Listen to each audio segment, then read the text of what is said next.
ভাই ফোটা গিয়েছে গত বৃহস্পতিবারে।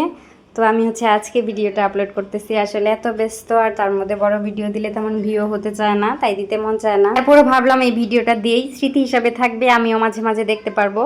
যাই হোক, এটা বৃহস্পতিবারে সকালে আমি পায়েস রান্না করতেছিলাম। আর ভাই সকালবেলায় রওনা হয়েছে, আস্তে আস্তে প্রায় 12টা বেজে যাবে। তো সেই জন্য আস্তে ধীরে রান্না করতেছিলাম। আর বাবুর বাবা আজকে অফিসে একটু দেরি করে যাবে। আর আজকে যেহেতু বৃহস্পতিবার ছিল, তো সব কিছু নিরামিষই রান্না বান্না হবে। আমার ভাই মিষ্টি খাবার তেমন পছন্দ করে না, তাই অল্প করেই পায়েস রান্না করতেছিলাম। আর এখানে তারপর সবজি কেটে নিয়েছি, সবজি রান্না করব। আর আজকে যেহেতু বৃহস্পতিবার, সয়াবিন আলু তরকারি তো থাকবেই, তো সেটা গুছিয়ে নিয়েছি, আলু সিদ্ধ করে চুলে রাখছি।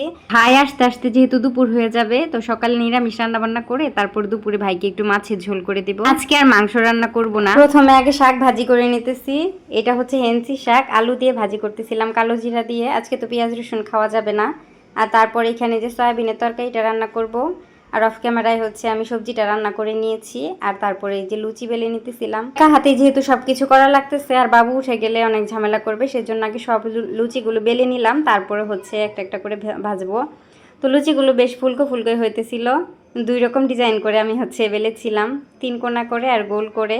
আর এইদিকে তারপর লুচি ভাজার তেলেই কয়েকটা পটল ভাজি করে দিব, বাবুর বাবা অফিসে নিয়ে যাবে দুপুরে খাবার। এই তো রান্না বান্না মোটামুটি হয়ে গেছে। আর লুচি সবগুলোই ভেজে ফেলেছি, পলিথিনে ভরে রাখবো, কারণ তারপরে দেখা যাবে বাবু ঘুম থেকে উঠে গেলে আর করা হবে না। আর এখন প্রায় 11টা বেজে গেছে। ভাইকে ফোন দিছিলাম, ভাই বললো একটু দেরি হবে।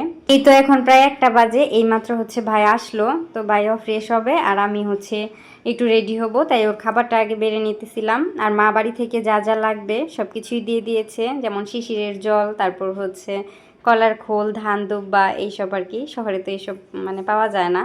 যাই হোক, সব গুছিয়ে নিয়েছি। আর ভাইও স্নান করে চলে আসছে। এই তো এখন ফোঁটা দিতেছি, প্রায় 4 বছর পর ভাইকে ফোঁটা দিতেছি। ভাই কিন্তু আমার প্রায় 10-12 বছরের ছোট, অনেক ছোট ভাই। তো সবাই আমার ভাইয়ের জন্য আশীর্বাদ করবেন। সব সম্পূর্ণ ভিডিও আসলে নেওয়া হয়নি, একটু একটু করে নিয়েছি। আর আমার ছেলে এদিকে খুব মন খারাপ করেছে, সেও ফোঁটা দেবে।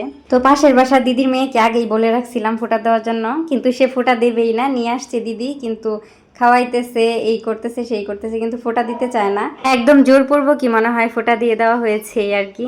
আর আমার ছেলে তো ফোঁটা নেওয়ার জন্য একদম পাগল, বলতেছে দিদি ফোঁটা দিয়ে দাও, ফোঁটা দিয়ে দাও। তো খাইয়ে দিল, এই যে দেখুন সুন্দর করে আবার আশীর্বাদ করে দিল। যাই হোক, তারপর ভাইকে দুপুরে খাবার দিয়ে দিলাম, যেহেতু আস্তে আস্তে দুপুর হয়ে গেছে।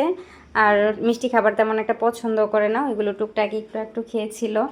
আর মাছের ঝোল রান্না করেছিলাম, কিন্তু ডাল আর রান্না করতে পারিনি। তারপর সারাদিন উপাস থেকে বিকেলে খাওয়া দাওয়া করার পর আর ভালো লাগতেছিল না। তো ভাইকে অল্প একটু মুড়ি মাখিয়ে দিলাম সন্ধ্যার সময়। আর এটা রাতে খিচুড়ি রান্না করতেছিলাম, সাথে পাঁপড় ভাজি করব। এই তো এইভাবে ভাইফোঁটার দিনটা কেটে গেল। ভাই আসছে, খুব ভালো লাগতেছিল। তো আজকের ভিডিওটা এই পর্যন্তই। ভিডিওটি ভালো লাগলে আমার চ্যানেলটিকে সাবস্ক্রাইব করে আমার পাশেই থাকবেন পরবর্তী ভিডিও দেখার জন্য।